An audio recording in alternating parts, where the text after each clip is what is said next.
To a quick video that we're going to be kind of going over here with information on our first essay assignment. So the big things we want to cover in this are how to write the 3 different types of writing that you're going to be doing, as well as how we're going to set up our documents. And actually, that's going to be useful for the whole semester and really for all of your college experience. The way that we're going to have you set it up is a really traditional way of doing it. And so I want us to make sure that we have that ability. Besides that, we can go over how to write a letter well, how to do an email well, and I can talk through some common questions I've been getting about the third type where you get to write to your friend. So, as always, at the end of this video, if you have questions, feel free to email me right there, jeh@shsu.edu, and I will respond as quickly as possible to those. But let's go walk through it, and I'll just say here at the top of the video, if you follow these rules, it's really just down to your content. I won't be taking off any points for the formatting as long as we stick with exactly what I say in this video. So the first thing we're going to do whenever we get our new Word doc here, let's say we open up our new Word document. A lot of these settings will be the same if you're using Google Docs or some other program. I will say that you all have access to Microsoft Word and the Microsoft Office suite. I'll make a post about that as well. But these things are up for grabs for all of you, so feel free to track them down on Sam's website so that you can, have something that looks very, very similar to what I'm working with here. That said, the first things we're going to want to do are check these settings up here. That way we don't have to go back later, right? First thing, we're supposed to be in Times New Roman. We're supposed to be 12-point font. We have that selected. We also are going to want to make sure that we have double spacing on. That is kind of common, especially in English. That might change from class to class, but at least for our class, we're always going to have that set to 2. We'll want it left-hand adjusted, not this option. We want the one that's left adjusted. If you do this, it kind of gives you weird spacing in between words, and it's pretty obvious to me as a professor you did it. It might lengthen your work, but generally it's just going to make it look odd, so we're not going to justify. We're going to align left. The next thing to mention are margin sizes. I've actually already seen this in a few people's kind of turn-ins that you're playing with the left side margin, and that's where the writing starts on this left side. So this is a standard margin that I have set up right now because I haven't touched anything. It's going to be 1 inch, and that's going to be over here. We want 1 inch, 1 inch, 1 inch, 1 inch, all the way around. If this is changed, it really looks like you're trying to lengthen your piece to me, and I have been in your shoes as a freshman. I know that trick. I will count off for it. So make sure it's 1 inches. It really is not going to save you that many words, and it's probably worth your time just to go through and make sure that that is 1 inch all the way around. And with that, that's kind of all the setup we have to do on all of our documents. If you do those setup things, you're probably set just to get started with writing. So with that said, let's start with the letter, right? The letter we're writing back home.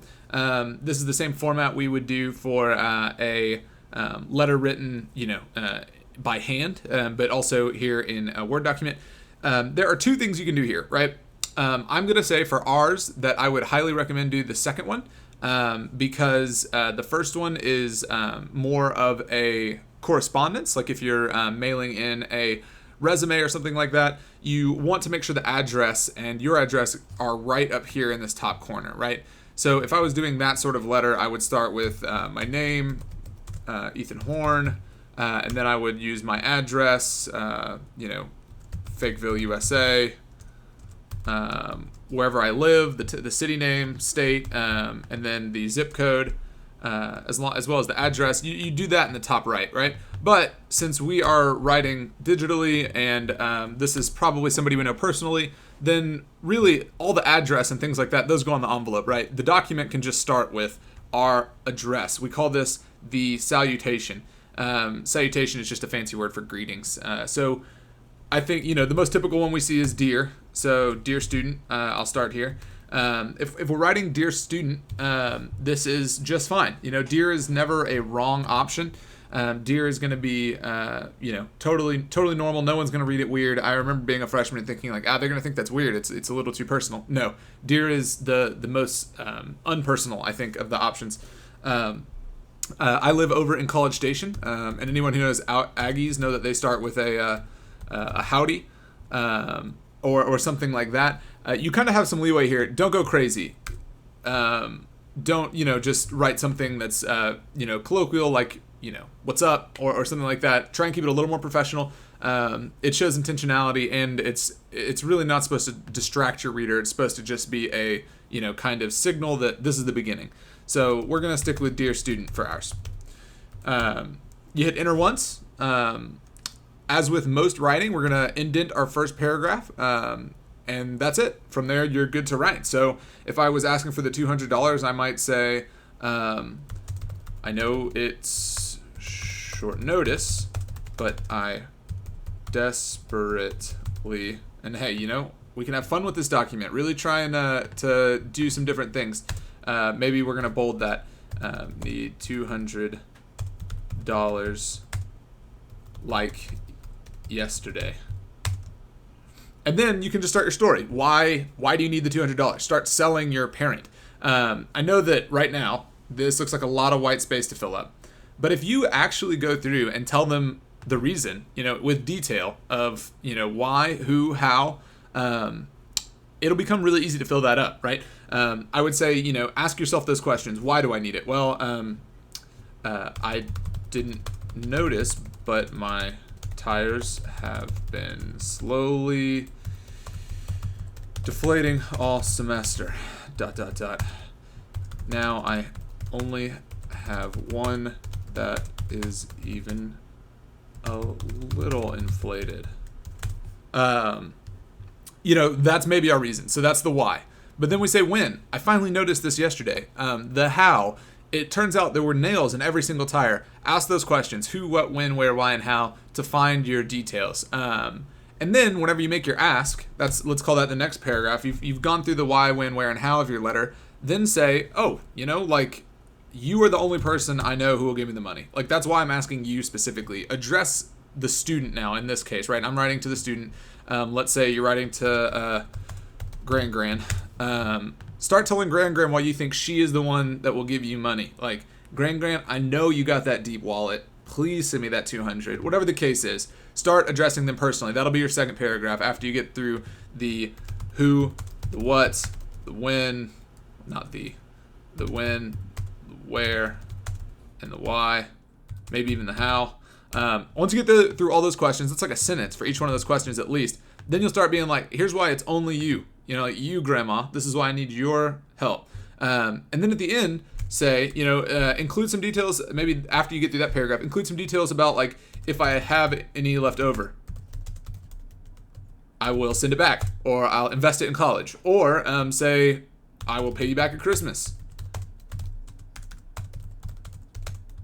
The reason we're going to work on stuff like this, guys, is because as we write, it's one of the biggest barriers you will probably face is we're used to writing on social media. We're used to writing in short bursts. But whenever we want to really make our case for something, whether we're asking for $200 or arguing that we're the best candidate for the job, the more you can say about it, the better. The more it looks like you've thought it out, the more it looks like you really want it, and you really believe in it. And so adding this length, working to get to a page is going to be essential. This is only 58 words right now, and obviously I've laid out, I think, each of these sentences, this whole paragraph about why Grandma, this about what you'll do if you get the money, what your plan is for that money. It will get you to a page very easily, probably more. And if it goes over a page, that's fine. But that's the sort of setup we're going to use. The last thing, once we've laid it all out, that we want to do is end with a kind of kind greeting, a kind, farewell. Leave them feeling rosy, right? So there are a lot of different ways people do this. I always leave a space. So at the end of it, you'll press enter and then enter one more time to skip a line. And then you'll say, kindly yours, grandson. That's me, I guess. I don't really know. If we're talking to our grandmother, I'll just say Ethan, right? Whatever you sign for your grandma, if she has a fun little name for you, use it, right? That's part of our rhetoric, appealing to the person we're talking to or to our audience. But let's say you just sign your name. This is where you have a lot of play. If you really want to get across that you need the money, you might write desperately Ethan, right? Like, play up with your story. Think about what you're going to write there. But the idea is that this is going to be an essential sign off to let them know, just like this lets them know, hey, we're starting here, let's go. This is I'm over, I'm done. There's nothing else, you're not missing a page, this is the end of my letter. And then you sign just with a typed out version of your name. Hopefully this answers everything for the letter. And so let's back it up real quick and let's cover what the email would look like, because it would look very similar.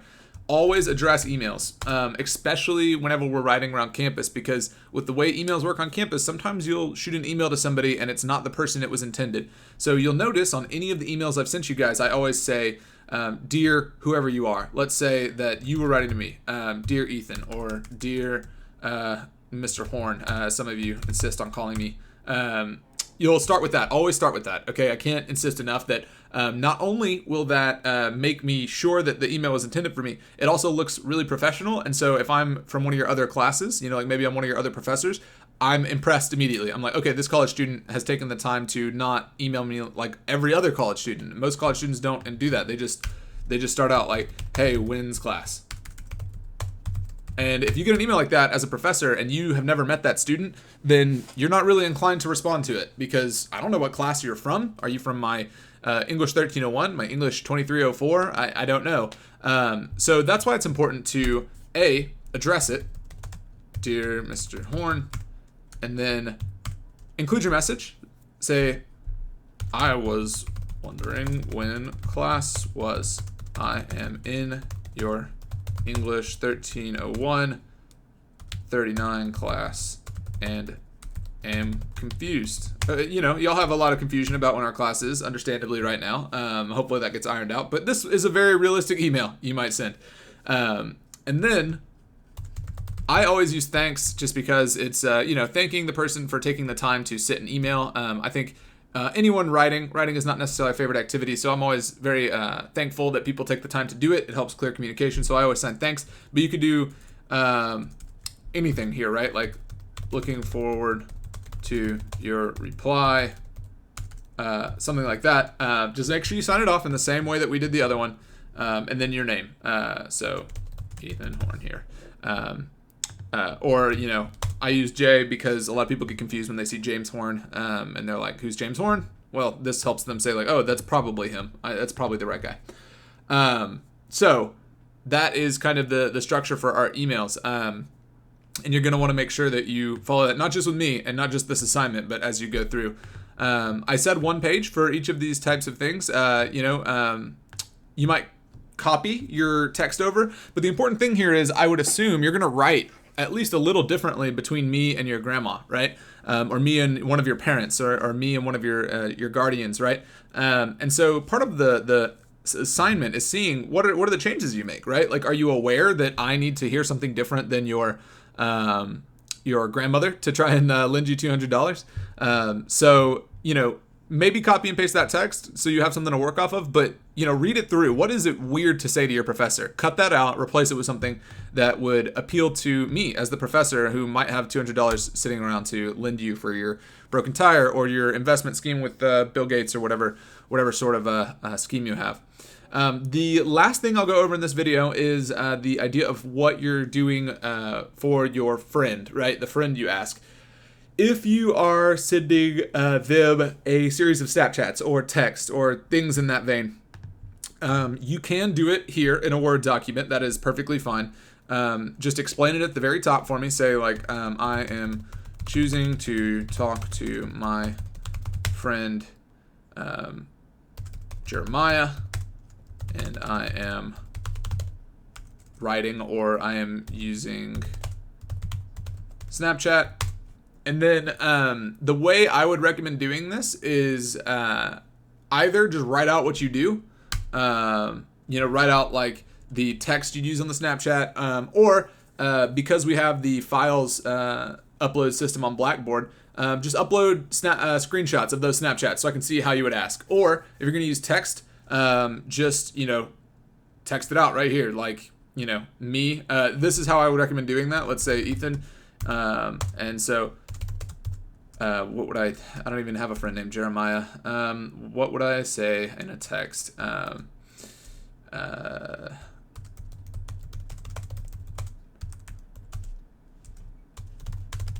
like that, right? And then Jeremiah write reply and be like,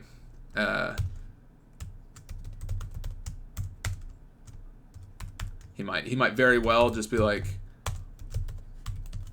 something like that. You get to decide what the person responds to you with, and you can see already with text, it's going to hit a page really quickly. So have this dialogue go on for a little bit. If you want to do it with a real friend, just to see, that way you don't have to come up with what they write back, do it, and then just copy the text over into a Word document.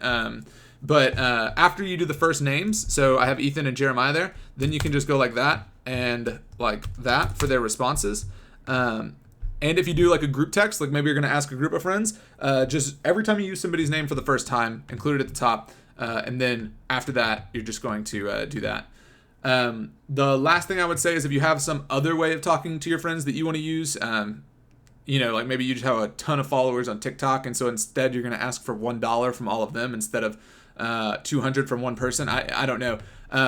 Just make sure I have access to seeing that entire chain of communication. Because again, what we're being graded on here is not necessarily how great our writing is, but in how effective we are in communicating our message, right? So just make sure I have access to that communication, and you'll be set. If you're confused on that, email me, and we can maybe figure out a way to do that. The last thing that we're going to need, and this is not due for our rough draft, this is only due for our final draft, is a 600-word short essay reflecting on finished letters. And so the last thing I want to go over here is an MLA heading. In this English class, you're going to learn the MLA heading. You might never use it again, and we'll go over APA headings at some point. But the MLA heading is one that's kind of essential and really easy once you know it, right? So we keep our same settings, Times New Roman 12, double spaced. It's Ethan Horn, your name. So let me change that just so it's less confusing. Your name. Either the professor's name or the class. So not Ethan, Professor Horn, or you could even do Ethan Horn there for my class. Then you would do the class, English 1301 39, and then you would do the date. So today is August 27th, 2020. And then you this line is for your title. And then you indent, as we do with most writing. You indent there, one tab space. So once you're there, hit tab, and then you're ready to write. So there you go. That's the MLA heading. The only other thing to know is up here, we would go to insert, go to page number, top of page header. Okay. And here's the tricky part. So once you do that, you'll need to double click on it. Click right in front of the one, write your last name, and then you're going to highlight it, right? So I'm going to get all of that highlighted, go back up to home, and change that to match my font. It's such a little thing, but I don't necessarily care as your professor, but other professors will care, and I don't want you getting points off later for something like that. I won't take points off for the first half of the semester for that, but by the end of the semester, we need to make sure that our entire document's in the same font. Because it starts to look really weird if, like a couple of words are in a different font here and there. I have seen that before, and honestly, as professors, we immediately just start thinking that you plagiarized or copy and pasted something somewhere. So make sure that your entire document is in Times New Roman. Command A for a Mac, Control A for a PC, and you'll select all your text, and then reset those settings. Times New Roman 12. So even if you are copying and pasting, I won't know. That's a good trick to know that you need to make sure all the fonts look the exact same. All right, with that, I think that's all I had for today, and I'll keep this video posted on Blackboard throughout the semester. Please feel free to reference it. I'll put the timestamps at the bottom of it. That way you can skip to whatever you need. But just recall that the first rough draft is going to be due September 4th of those 3 different pieces of writing. Hopefully it's really easy. It shouldn't take you more than half an hour, 45 minutes. If you're sweating it, walk away from it and come back. And if you have worries or questions, remember you can always email me rough drafts early, and I will get them back to you really quickly with notes. So that is always an option. That said, have a great rest of your weekend, and I will see Group 1 next Tuesday. Otherwise, if you have any questions, like I said, I'll say it one last time before I say goodbye here. Email me, and I will get back to you quickly with those answers. So thanks again, guys, and I'll see you later.